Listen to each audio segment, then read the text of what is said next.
Assalamualaikum warahmatullahi wabarakatuh. Waalaikumsalam warahmatullahi wabarakatuh. Selamat siang bapak-bapak dan ibu semua. Siap, Luar biasa. Oke, di sini saya akan mempresentasikan tentang pelaksanaan pencegahan tindak pidana korupsi. Sebelumnya saya memperkenalkan diri saya. Nama saya Aziz Muhalim, kelas 6, nomor absen 6.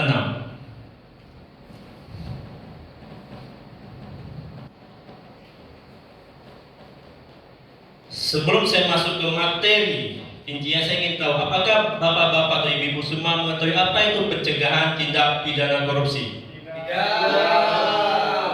Oh, ada yang tahu rupanya. Saudara siapa nama bapak? Faisal. Faisal. Silakan bapak. Duduk aja lah Pak. Boleh, Kaki silakan. sakit. Silakan.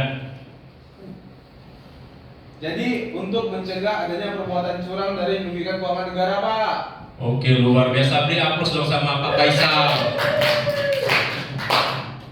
Oke, saya akan masuk.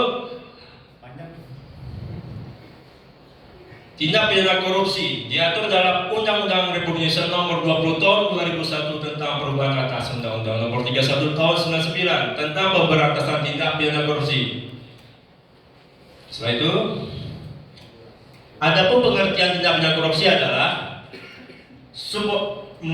menurut Syekh Husain Alatas, tindak pidana korupsi adalah subordinasi kepentingan umum di bawah kepentingan pribadi yang mencakup pelanggaran norma, tugas dan kesejahteraan umum yang dilakukan dengan kerahasiaan, pengkhianatan, penipuan, dan kemasabodohan yang akibatnya diderita oleh rakyat. Jadi inti dari pengertian korupsi menurut Syekh Husain Alatas adalah seseorang ataupun sekelompok yang melaksanakan pidana korupsi yang dimana adanya pengkhianatan, penipuan, dan orang tersebut tidak peduli dengan dampak dari tindak pidana korupsi yang dia lakukan. Dia tidak peduli apakah orang dampak ke depan buruk ataukah bisa berdampak pada anak cucunya nantinya. Dia hanya memikirkan tentang egois dan sendiri yang dilakukan perbuatan itu adalah salah pastinya.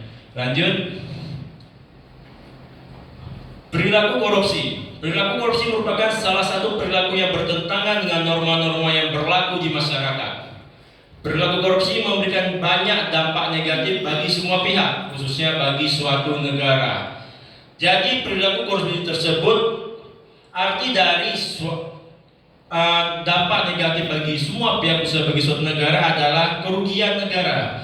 Di mana kerugian negara diciptakan oleh koruptor ini adalah merugikan keuangan negara yang bisa membuat negara itu tidak seimbang dan membuat negara itu menjadi kritis moneter pastinya. Lanjut. Ini dampak negatif dari korupsi. Antaranya adalah membuat negara menjadi miskin, pertumbuhan ekonomi menjadi terhambat, investasi sulit untuk didapat dan meningkatkan kesengsaraan rakyat. Pasti tidak ada dampak positif dari korupsi. Pasti dampak negatif yang akan timbul dari korupsi tersebut. Salah satunya yang di sini adalah meningkatkan kesengsaraan dari rakyat. Karena yang menjadi korban utama adalah rakyat, masyarakat yang akan berdampak. Saya kasih contoh satu. Contoh ini pembangunan, suatu pembangunan jembatan. Kalaulah suatu pembangunan jembatan itu dikorupsi oleh oknum pemerintah atau oknum yang lain, pasti ya jembatan tersebut tidak akan dibangun dengan baik dan berdampak. Jembatan tersebut bisa dibangun tapi tidak akan lama, misalkan suatu saat akan roboh yang membuat masyarakat tidak bisa menggunakannya untuk hal-hal yang penting seperti kegiatan ekonomi di dalam masyarakat. Lanjut.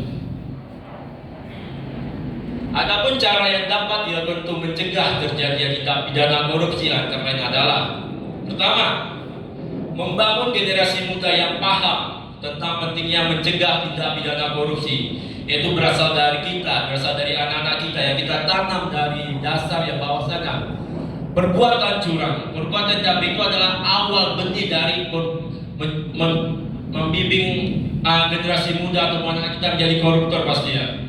Setelah itu, membuat pusat pelayanan pengaduan tindak pidana korupsi.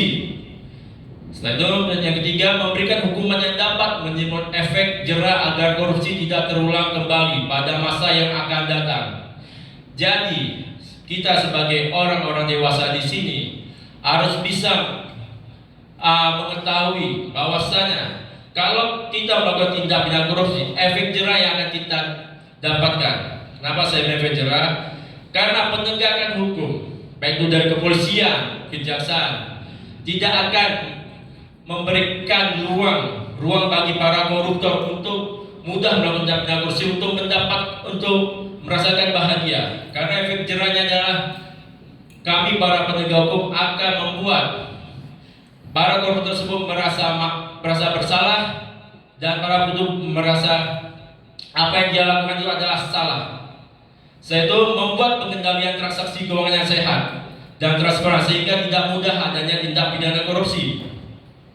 Yaitu meningkatkan pengawasan terhadap transaksi keuangan. Selain itu memperbaiki regulasi aturan agar tidak ada celah bagi pelaku tindak pidana korupsi untuk melakukan korupsi. Dan yang terakhir, sebelum saya menutup presentasi saya ini di depan bapak-bapak dan ibu-ibu, saya ingin mengatakan, jadi kita tanamkan pada diri kita, yaitu katakanlah tidak untuk korupsi, belajarlah untuk berperilaku jujur, katakanlah bahwa benar itu adalah benar, dan katakanlah bahwa yang salah adalah salah. Ada satu kutipan Bung Karno yang saya sangat sukai sampai sekarang ini, yaitu perjuangan membawa kesulitan perjuangan. Perjuangan besar tidak hanya menuntut pengalaman, tetapi juga untuk keberanian. Jadi maka dari itu marilah kita berani untuk mengatakan tidak pada korupsi dan beranilah kita untuk berbuat baik di lingkungan masyarakat pastinya. Saya Zinu Alim, lebih dan kurang saya mohon maaf. Assalamualaikum warahmatullahi wabarakatuh.